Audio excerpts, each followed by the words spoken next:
ரத்தினவாணி சமுதாய வானொலி வழங்கும்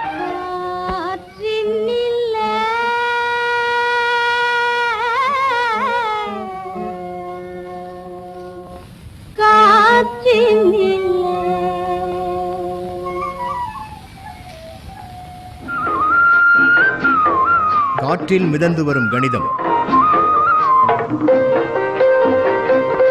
காற்றில் மிதந்து வரும் கணிதம் இந்திய அரசு அறிவியல் மற்றும் தொழில்நுட்பத்துறையின் ஓர் அங்கமான தேசிய அறிவியல் மற்றும் தொழில்நுட்ப தொடர்பியல் குழுமத்தின் ஆக்கம் ஊக்கம் ஆதரவுடன் ரத்தினவாணி சமுதாய வானொலி தயாரித்து வழங்கும் காற்றில் மிதந்து வரும் கணிதம்.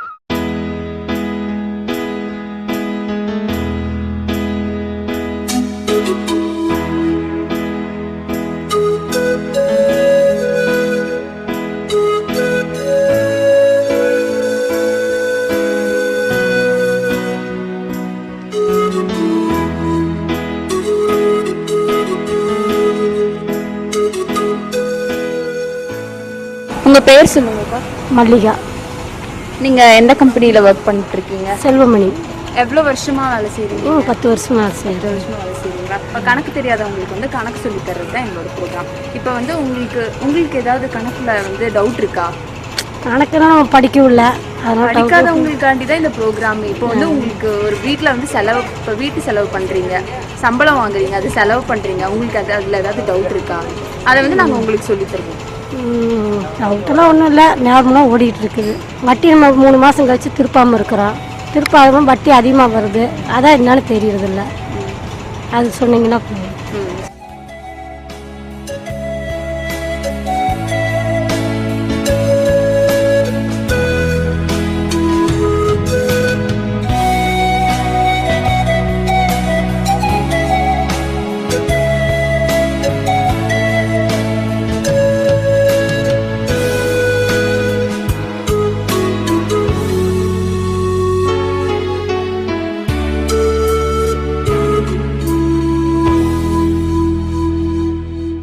அனைவருக்கும் வணக்கம். இன்னைக்கு காற்றில் மிதந்து வரும் கணிதம் பகுதியில் சிட்கோ பகுதியில் வேலை செஞ்சுட்டு இருக்க ஒருத்தங்களை தான் நம்ம மீட் பண்ணோம். அவங்க பேர் பார்த்திங்கன்னா மல்லிகா. அப்படியே மல்லிகை பூ மாதிரி அழகாக இருக்காங்க. அவங்க வந்து பார்த்திங்கன்னா செல்வமணி இண்டஸ்ட்ரியில் வந்து வேலை செஞ்சுட்ருக்காங்க. 10 வருஷம் எக்ஸ்பீரியன்ஸ் வந்து அவங்களுக்கு இருக்குது. 10 வருஷமாக அந்த கம்பெனியில் வந்து வேலை செஞ்சுட்ருக்காங்க. அவங்களுக்கு பார்த்திங்கன்னா அவங்களோட லைஃப்பில் நம்ம எல்லாருக்குமே வந்து பார்த்திங்கன்னா நம்ம லைஃப்பில் வந்துட்டு ஏதோ ஒரு இடத்துல கணக்கில் வந்து நம்ம மிஸ்டேக் பண்ணுவோம். யாருமே வந்துட்டு ரொம்ப மேக்ஸில் எக்ஸ்போர்ட் எவ்வளோ எக்ஸ்போர்ட்டாக இருந்தாலும் ஒரு சின்ன இடத்துல பார்த்திங்கன்னா அவங்களும் வந்து மிஸ்டேக் பண்ணுவாங்க. கண்டிப்பாக கணித மேதைகள் எவ்வளோ பேர் இருந்தாலும் ஏதோ ஒரு இடத்துல அவங்களும் வந்து மிஸ்டேக் பண்ணுவாங்க. ஏன்னா அது ஒரு சின்ன மிஸ்டேக் வந்து எல்லார் வாழ்க்கையிலுமே இருக்கும். அந்த மாதிரி இவங்க வந்து பார்த்திங்கன்னா சிட்கோவில் 10 இயர்ஸாக வேலை செஞ்சுட்ருக்காங்க. இவங்களுக்கு வந்து கணக்கு தெரியாது அப்படின்னு வந்து நம்ம சொல்ல முடியாது. ஏன்னா சிட்கோவில் வந்து பார்த்திங்கன்னா மோஸ்ட்லி மேக்ஸ் வந்து எல்லாருக்குமே ஓரளவுக்கு வந்து தெரிஞ்சிருக்கும். கூட்டல் கழித்தல் வந்து நம்ம மோஸ்ட்லி இப்போ எல்லாருக்குமே வந்து கண்டிப்பாக தெரிஞ்சிருக்கும். இப்போ வந்து பார்த்திங்கன்னா அவங்களுக்கு வந்து 10 இயர்ஸ் எக்ஸ்பீரியன்ஸ் இருக்குது. இவங்களோட வாழ்க்கையில் வந்து இவங்களுக்கு கணக்கில் எந்த இடத்துல டவுட் அப்படின்னு சொல்லி பார்த்திங்கன்னா வட்டி கணக்கில் வந்து இவங்களுக்கு எனக்கு ஓரளவுக்கு தெரியலைங்க. நான் இப்போ நகையெல்லாம் அடகு வச்சேன், ஆனால் அதில் வந்து இவ்வளோ பர்சன்டேஜ் இவ்வளோ வட்டி கொடுக்குறாங்க அப்படின்னு சொன்னாங்க. ஆனால் அது எவ்வளோ அந்த அமௌண்ட் வந்து எனக்கு கால்குலேட் பண்ண தரல அப்படின்னு சொல்லியிருந்தாங்க.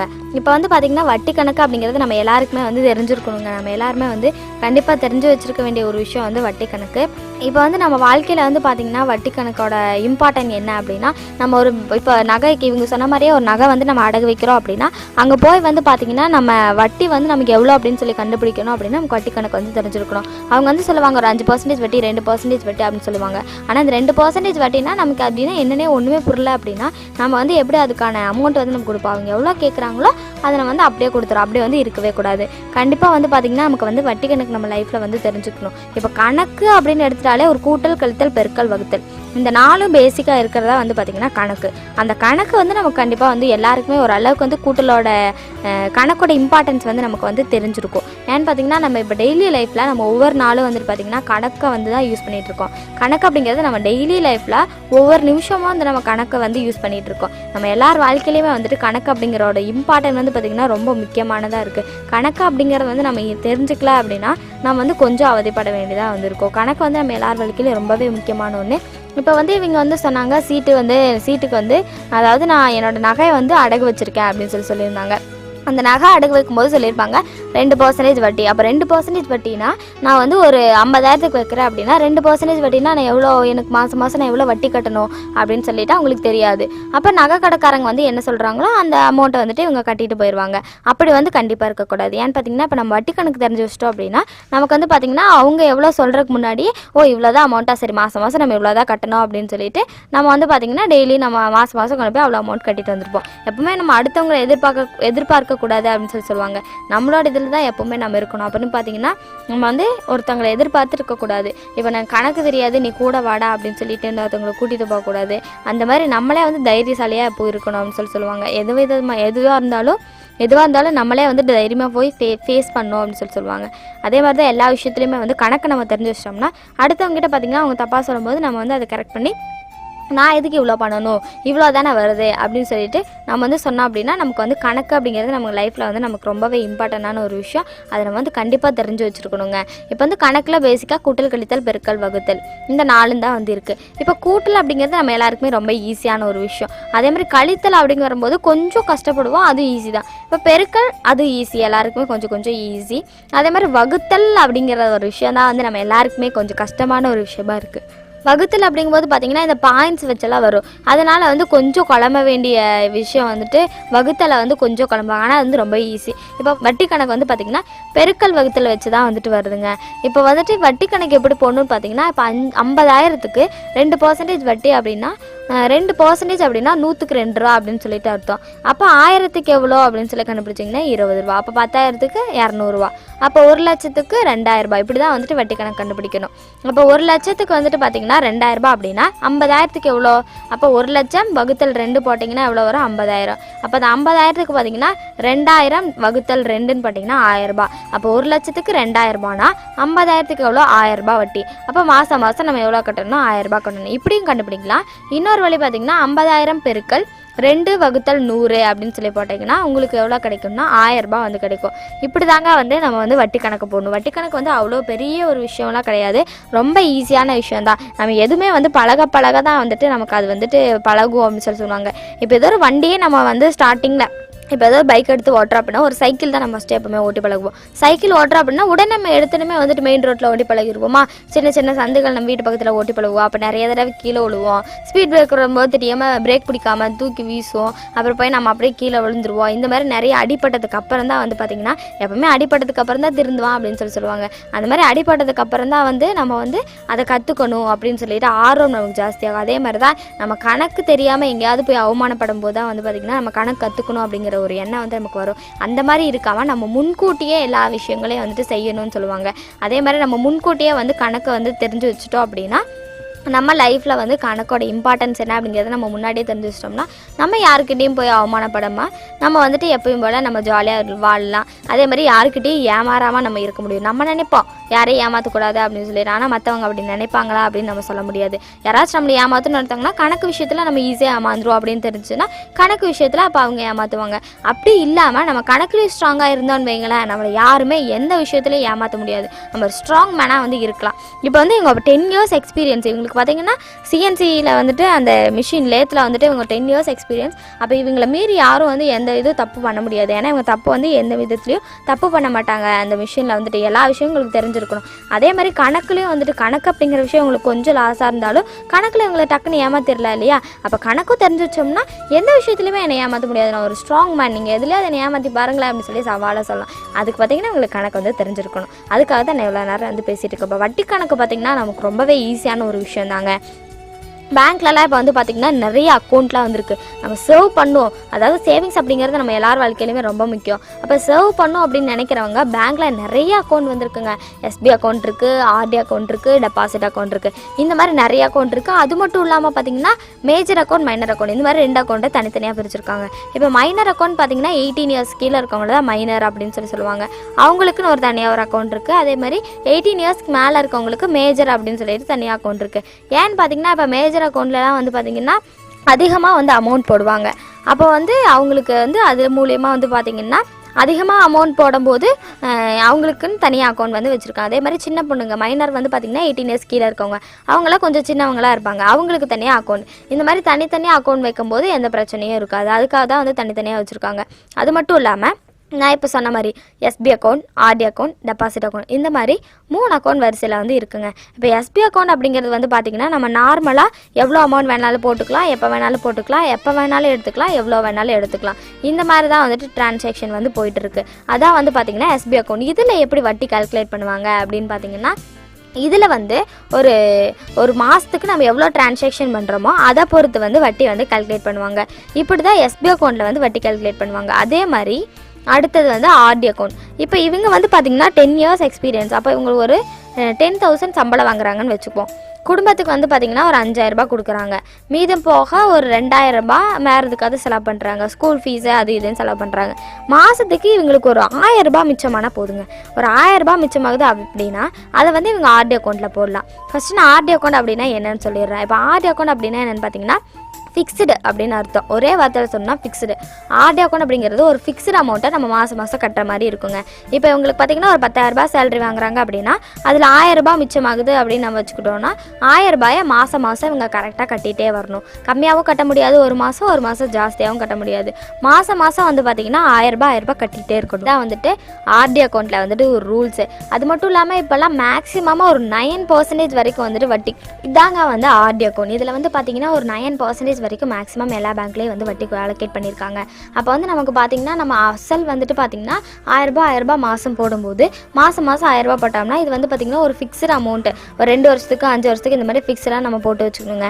இப்போ மாதம் வந்து நம்ம ஒரு 1,000 ரூபாய் போடும்போதுங்க அது கூட சேர்த்து அந்த 9% வட்டியும் வந்து நம்ம கூட சேரும். அந்த அமௌண்ட் கூட அசல் கூட வட்டியும் சேரும்போது ஒரு 2 வருஷம் நம்ம போட்டோம்னா 2 வருஷம் கழித்து நம்ம போட்ட அசல் அமௌண்ட் கூட அந்த வட்டியும் சேர்ந்து வரும்போது நமக்கு ஒரு நல்ல அமௌண்ட் கையில் கிடைக்கும். இதை வச்சு இங்கே என்ன வேணாலும் செய்யலாம். அவங்களோட ட்ரீம்ஸ் எதுவாக இருந்தாலும் இவங்க வந்து நிறைவேற்றலாம். இதுக்கு வந்து பார்த்திங்கன்னா ஆர்டி அக்கௌண்ட் வந்து யூஸ் ஆகுது.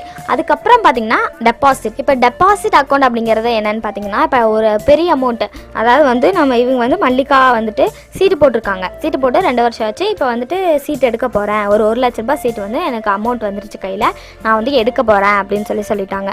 அப்போ அந்த அமௌண்ட் வந்து இப்போ இவங்களுக்கு தேவையில்லை. ஒரு 2 வருஷம் கழிச்சு தான் இவங்களுக்கு ஏதோ ஒரு தேவை வந்துட்டு இருக்குது அப்படின்னா அந்த 2 வருஷத்துக்கு இதை என்னால் வீட்டில் வச்சுருக்க முடியாதுங்க, சேஃப் இல்லை அப்படின்னு நினச்சாங்கன்னா இவங்க வந்து அந்த அமௌண்ட்டை டெபாசிட் பண்ணலாம். ஒரு 2 இயர்ஸ்க்காக இருக்கட்டும், எவ்வளோ வருஷம்னாலும் நம்ம டெபாசிட் பண்ணிட்டு அதுக்கு பார்த்திங்கன்னா அந்த அமௌண்ட்டை பொறுத்து இப்போ 1,00,000னா அதுக்கு தகுந்த மாதிரி பர்சன்டேஜ் வட்டி வந்து போடுவாங்க. அந்த மாதிரி அமௌண்ட்டை பொறுத்து அவங்க வந்து பேங்க்கில் வட்டி போடுவாங்க. அந்த மாதிரி வட்டி போடும்போது பார்த்திங்கன்னா ஒரு 2 வருஷம் கழித்து அந்த அமௌண்ட் கூட அசல் கூட நம்மளோட பணமும் பத்திரமா இருக்கும், நம்மளோட அமௌண்ட் கூட வட்டியும் சேர்ந்து வரும். இதான் வந்து பார்த்திங்கன்னா டெபாசிட் அக்கௌண்ட். இந்த மாதிரி 3 account, SP account, RT account, deposit account, இந்த மாதிரி 3 அக்கௌண்ட் பேசிஸில் பேங்க்கில் வந்து இருக்குங்க. இதில் உங்களுக்கு எது சூட்டபுளோ அதை வந்து நீங்கள் யூஸ் பண்ணிக்கலாம். இது வந்து உங்கள் எல்லாருக்கும் ரொம்பவே யூஸ்ஃபுல்லாக இருக்கும். ஸோ நல்லா கிளியராக கேட்டுக்கோங்க. இந்த மாதிரி 3 அக்கௌண்ட் இருக்குது. இதில் உங்களுக்கு எது சூட்டபுளோ அதை வந்து நீங்கள் தேர்வு பண்ணிக்கலாம். ஸோ இவ்வளோ நேரமாக நம்ம பேங்க்கை பற்றி பேசிகிட்டு இருந்தோம். இப்போ நேயர்களுக்காக நான் ஒரு கணக்கு புதிர் ஒன்று சொல்ல போகிறேன், நல்லா கவனித்து கேட்டுக்கோங்க. இதுக்கான விடையை இன்னும் கொஞ்ச நேரம் கழித்து நான் சொல்லலாம் அப்படின்னு நினைக்கிறேன். சரி, கொஸ்டினை முதல்ல சொல்லிடுறேன். என்ன கேள்வின்னு பார்த்தீங்கன்னா, ராமுவும் கோபுவும் ஃப்ரெண்ட்ஸ். இவங்க பார்த்தீங்கன்னா இன்னொரு ஃப்ரெண்டோட கல்யாணத்துக்கு வந்துட்டு போகணும், அதாவது பாபுவோட கல்யாணத்துக்கு போகணும் அப்படின்னு சொல்லி நினச்சாங்க. இவங்க 2 பேரும் ஏதோ ஒரு கிஃப்ட் பண்ணணும்ல, மேரேஜுக்கு வந்து ஏதோ ஒரு கிஃப்ட் பண்ணணும்ல அப்படின்னு சொல்லி நினச்சாங்க. அதனால மோகன் கிட்ட 50 ரூபாய் கொடுத்து கடிகாரத்தை வாங்கிட்டு வர சொன்னாங்க. மோகன் கடை வீதிக்கு போய் மம்மி டாடி கடையில் போய் ஒரு கடிகாரம் வாங்கிட்டு வந்து கொடுத்தான். சரின்னு சொல்லிட்டு இவங்க 2 பேரும் அவங்களோட மேரேஜுக்கு போயிட்டு திரும்பி வந்துட்டாங்க. கொஞ்ச நாளுக்கு அப்புறம் இவங்க 2 பேரும் கடை வீதிக்கு போகிற மாதிரி ஒரு சுச்சுவேஷன் அமைஞ்சிச்சு. அப்போ போகும்போது மோகனோட நேர்மையை சோதிக்கலாம் அப்படின்னு சொல்லிட்டு இவங்க 2 பேரும் நினச்சாங்க. சரின்னு சொல்லிட்டு மம்மி டாடி கடைக்கு போய் அந்த குறிப்பிட்ட கடிகாரத்தோட விலையை பற்றி விசாரித்தாங்க. கடைக்காரர் அதோட விலை 45 ரூபாய் அப்படின்னு சொல்லி சொன்னாங்க. உடனே மோகனை கூப்பிட்டு விவரங்களை எல்லாம் கேட்டபோது மோகன் தன்னோட தவறை ஒத்துக்கிட்டான். கடிகாரத்தோட விலை வந்து 45 ரூபாயினையும் மீதி 5 ரூபாயில் 2 ரூபாய்க்கு டீயும் பிஸ்கெட்டும் சாப்பிட்டதாகவும் சொன்னான். சரின்னு சொல்லிட்டு மீதி 3 ரூபாயை அவங்க கிட்ட கொடுத்துட்டான். நண்பர்கள் 2 பேரும் 1 ரூபாய் 3 ரூபாயில் பாதி எவ்வளோ, 3 வகுத்தல் 2 1 ரூபாய் வந்து கிடச்சிது. அப்போ 1 ரூபாய் 2 பேரும் வாங்கிட்டாங்க. 2 பேரும் வீடு திரும்பினாங்க. 2 பேரும் தங்களோட முதலீட்டை கணக்கு போடணும் அப்படின்னு சொல்லி நினச்சாங்க. ராமுவோட பங்கு 25 ரூபாய், திரும்ப வாங்கிக்கிட்டது 1 ரூபாய். அதனால தலா செலவு பார்த்தீங்கன்னா 23 ரூபா 50 பைசா. 2 பேருக்கும் சேர்த்த செலவு 47. மோகனோட டீ பிஸ்கெட் செலவை சேர்த்தா 49 ரூபா. அதனால மோகன் கிட்ட அவங்க கொடுத்துருந்த காசு பார்த்தீங்கன்னா 50 ரூபாய். மீதி 1 ரூபாய் எங்கே போச்சு அப்படின்னு தான் நீங்கள் கண்டுபிடிக்க வேண்டிய விடை. இந்த கேள்வியை வந்து நான் மறுபடியும் சொல்ல மாட்டேன், இதுதான் கடைசி தடவை. ஸோ நல்லா கேள்வி கேட்டிருப்பீங்க அப்படின்னு நான் நினைக்கிறேன். இந்த கேள்விக்கான விடையை இன்னும் கொஞ்ச நேரத்தில் நீங்கள் கண்டுபிடிச்சி சொல்லணும். அது வரைக்கும் பார்த்திங்கன்னா மறுபடியும் நம்ம பேங்க்கோட டீட்டெயில்ஸையும் வட்டியோட இம்பார்ட்டனையும் வட்டி கணக்கு அதாவது கணக்கோட இம்பார்ட்டன்ஸ் நம்ம லைஃப்பில் வந்துட்டு கணக்கு அப்படிங்கிறது ரொம்பவே முக்கியம். அதோட இம்பார்ட்டன்ஸ் என்ன அப்படிங்கிறது நம்ம எல்லாருமே வந்து கண்டிப்பாக தெரிஞ்சு வச்சுக்கணுங்க. அதை பற்றி நம்ம இப்போ பார்க்கலாம். இப்போ வந்து பார்த்திங்கன்னா கணக்கு அப்படிங்கிறது நம்ம எல்லார் லைஃப்லையுமே வந்து ரொம்ப முக்கியமான ஒன்று. இப்போ கணக்கில் வந்து பார்த்திங்கன்னா கூட்டல், கழித்தல், பெருக்கல், வகுத்தல் இந்த மாதிரி 4 ஒன்று இருக்குது. இது நம்ம எல்லார் வாழ்க்கையிலுமே பேசிக்காக நம்ம யூஸ் பண்ணுற ஒன்று. இப்போ கண்டக்டர்ஸ் எல்லாம் பார்த்திங்கன்னா அவங்க வந்து ஒரு சில பேர் பார்த்திங்கன்னா படிச்சிருக்கவே மாட்டாங்க, ஆனால் அவங்க சூப்பராக கணக்கு போடுவாங்க. இப்போ ஸ்கூல் படிக்கிற 10th பொண்ணு 12th பொண்ணு தெரியாத கணக்கு கூட அதாவது நார்மலாக கூட்டல் கழித்தல் கூட டக்குன்னு கேட்டால் அவங்க வந்து மறந்துடுவாங்க, தப்பாக சொல்லுவாங்க. ஆனால் கண்டக்டர் பாருங்க சூப்பராக சொல்லுவார். மளிகை கடைக்காரங்க அதே மாதிரி அதை சூப்பராக சொல்லுவாங்க. ஆட்டோ டிரைவர்ஸ் இந்த மாதிரி இவங்களாம் பார்த்தீங்கன்னா இவங்களாம் எக்ஸ்பீரியன்ஸு. நார்மலாக கூட்டல் கழித்தல் பார்த்தீங்கன்னா சூப்பராக போடுவாங்க அவங்களாம். இது வந்து அவங்களோட லைஃப்பில் வந்துட்டு அவங்க படிக்கணும் அப்படிங்கிறதுக்காக படிக்கலாம், அவங்க வேலையில் கிடைச்ச எக்ஸ்பீரியன்ஸ்னால அவங்க வந்து பார்த்திங்கன்னா கணக்கு வந்து நல்லா போடுவாங்க. இந்த மாதிரி நிறையா விஷயங்கள் வந்து கணக்கில் வந்து நடந்துகிட்ருக்கு. இப்போ கணக்கு வந்து பார்த்திங்கன்னா நம்ம எல்லார் லைஃப்லையுமே எவ்வளோ முக்கியம் அப்படிங்கிறதுக்கு இவங்களாம் வந்து எடுத்துக்காட்டு. அவங்க லைஃப்பில் வந்து கணக்கு அவங்களுக்கு தெரியல அப்படின்னா அவங்க எப்படி லைஃப்பை வந்து ரன் பண்ண முடியும்? கண்டிப்பாக ரன் பண்ண முடியாது. ஏன்னா கணக்கோட இம்பார்ட்டன்ஸ் என்ன அப்படிங்கிறது அவங்க கிட்ட கேட்டோம்னா நமக்கு நல்லாவே தெரியும். இப்போ வந்து பார்த்திங்கன்னா கணக்கில் இவ்வளோ நேரம் வட்டி கணக்கை பற்றி நம்ம பேசிகிட்டு இருந்தோம். வட்டி கணக்கு அப்படிங்கிறது பார்த்திங்கன்னா நம்ம எல்லாருக்குமே வந்து கண்டிப்பாக தெரிஞ்சிருக்கணுங்க. ஏன்னா நம்ம இப்போ எல்லாருமே வந்துட்டு பார்த்திங்கன்னா பேங்க்கில் அக்கௌண்ட் வச்சுருக்கோம். அதனால நம்ம எல்லாருக்குமே வந்து வட்டி கணக்கு கண்டிப்பாக தெரிஞ்சிருக்கணும். ஏன்னா பார்த்திங்கன்னா பேங்க்கில் இப்போலாம் இவ்வளோ பர்சன்டேஜ் வட்டி, அவ்வளோ பர்சன்டேஜ் வட்டி, எஸ்பி அக்கௌண்ட்டுக்கு இவ்வளோ பர்சன்டேஜ் வட்டி, ஆர்டி அக்கௌண்ட்டுக்கு இவ்வளோ பர்சன்டேஜ் வட்டி, டெபாசிட்டுக்கு இவ்வளோ பர்சன்டேஜ் வட்டி அப்படின்னு சொல்லுவாங்க. அதுக்கெல்லாம் பார்த்திங்கன்னா நமக்கு வட்டி கணக்கு தெரிஞ்சிச்சுன்னா நமக்கு ரொம்பவே யூஸ்ஃபுல்லாக இருக்கும். அப்போ அவங்களாம் சொல்லுவாங்க நம்ம ஏதோ ஒரு நகைக்கடையில் போய் நகை வாங்குறோம் அப்படின்னா இதுக்கு இவ்வளோ டிஸ்கவுண்ட் அப்படின்னு சொல்லும்போது அது எப்படி கண்டுபிடிக்கிறது அப்படின்னு சொல்லிட்டு நம்மளுக்கு தெரிஞ்சிருச்சு அப்படின்னா தான் நம்மளால ஈஸியாக வந்துட்டு அதை வந்துட்டு யூஸ் பண்ணிக்க முடியும். அது ஈஸியாக வந்து நமக்கு தெரிஞ்சுக்க முடியும். இப்போ பார்த்தீங்கன்னா 1% வட்டி அப்படின்னா 100க்கு 1 ரூபா அப்படின்னு சொல்லி அர்த்தங்க. அப்போ 1000 ரூபாய்க்கு எவ்வளோ? 10 ரூபா. அப்போ 10,000 ரூபாய்க்கு 100 ரூபா. அப்போ 1,00,000 ரூபாய்க்கு 1000 ரூபாய். இந்த மாதிரி தாங்க கண்டுபிடிக்கணும். வட்டி வந்துட்டு ரொம்ப ஈஸியாக, அது கண்டுபிடிக்கிறது ஒரு பெரிய விஷயம்லாம் கிடையாதுங்க. இது ரொம்பவே ஈஸியான விஷயம் தான். இப்படி உங்களுக்கு கண்டுபிடிக்கிற கஷ்டமாக இருந்துச்சுன்னா இப்போ 1,00,000 ரூபாய்க்கு 1% வட்டி அப்படின்னா 1,00,000 பெருக்கல் 1/100 அப்படின்னு சொல்லி போட்டிங்கன்னா உங்களுக்கு 1,00,000 ரூபாய்க்கு எவ்வளோ வட்டி வருமோ அந்த வட்டி வந்துட்டு உங்களுக்கு வந்துடும். எவ்வளோ வரும்னு பார்த்தீங்கன்னா 1000 ரூபாய் வரும். இந்த மாதிரி தான் வந்து கண்டுபிடிக்கலாம். இப்படியும் ஈஸியாக வந்து கண்டுபிடிக்கலாம். உங்களுக்கு எது வந்து ஈஸியாக இருக்கோ அதை வந்து நீங்கள் பார்த்து கண்டுபிடிச்சிங்கன்னா உங்களுக்கு ரொம்ப யூஸ்ஃபுல்லாக இருக்கும். சரிங்க, இப்போ வந்துட்டு உங்களுக்கு மறுபடியும் வந்து அந்த கேள்வியை கணக்கு புதிர் ஒன்று உங்களுக்காக நான் போட்டிருந்தேன். அதை சொல்லிவிட்டு இப்போ அதுக்கான விளக்கத்தை வந்து நான் கொடுக்குறேன், நல்லா கேட்டுக்கோங்க. ராமுவும் கோபுவும் பார்த்தீங்கன்னா ஃப்ரெண்ட்ஸ். இவங்க வந்து இன்னொரு ஃப்ரெண்டு பாபுவோட கல்யாணத்துக்கு போகணும் அப்படின்னு சொல்லி நினச்சாங்க. 2 பேரும் பாபுவோட கல்யாணத்துக்கு ஏதோ ஒரு கிஃப்ட் பண்ணோம் அப்படின்னு சொல்லி நினச்சி ஒரு கடிகாரம் வாங்கலாம் அப்படின்னு சொல்லி முடிவு பண்ணாங்க. அதுக்காக என்ன பண்ணாங்கன்னு பார்த்தீங்கன்னா மோகன் அப்படிங்கிற பையன்கிட்ட 50 ரூபாய் கொடுத்து ஒரு கடிகாரம் வாங்கிட்டு வாடா அப்படின்னு சொல்லி சொன்னாங்க. மோகன் வந்து கடை வீதிக்கு போய் மம்மி டாடி கடையில் போய் ஒரு கடிகாரத்தை வாங்கிட்டு வந்தான். 2 பேரும் மேரேஜுக்கு போய் அதை கிஃப்டாக கொடுத்துட்டு திரும்பி வந்தாங்க.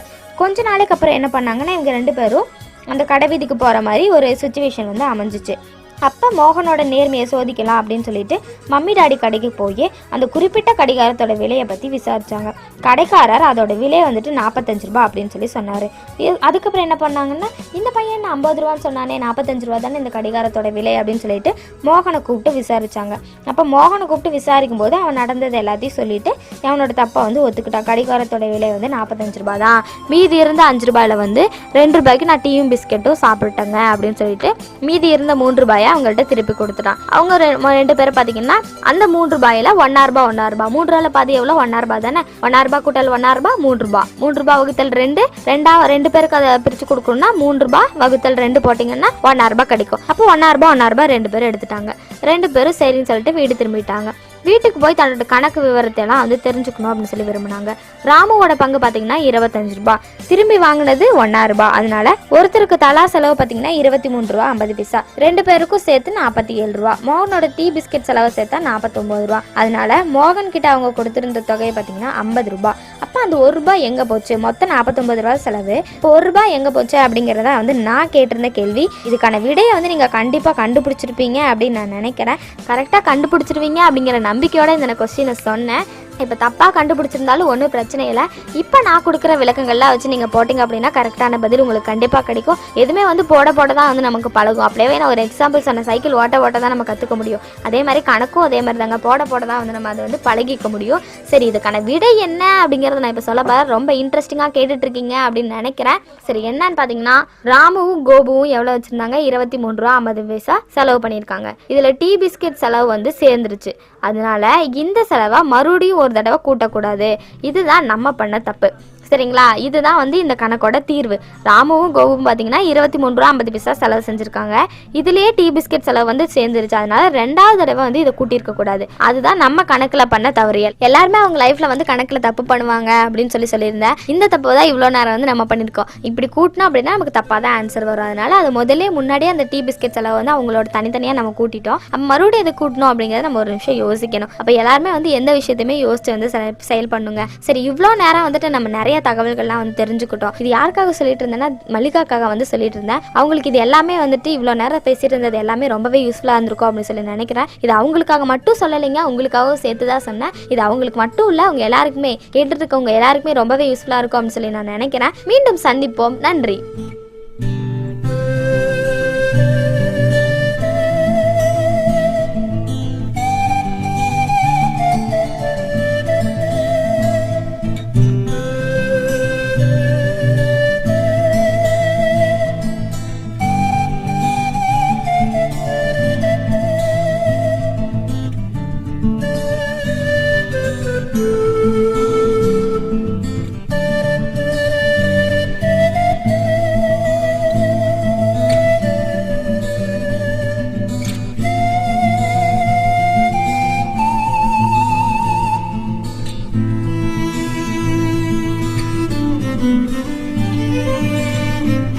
Thank you.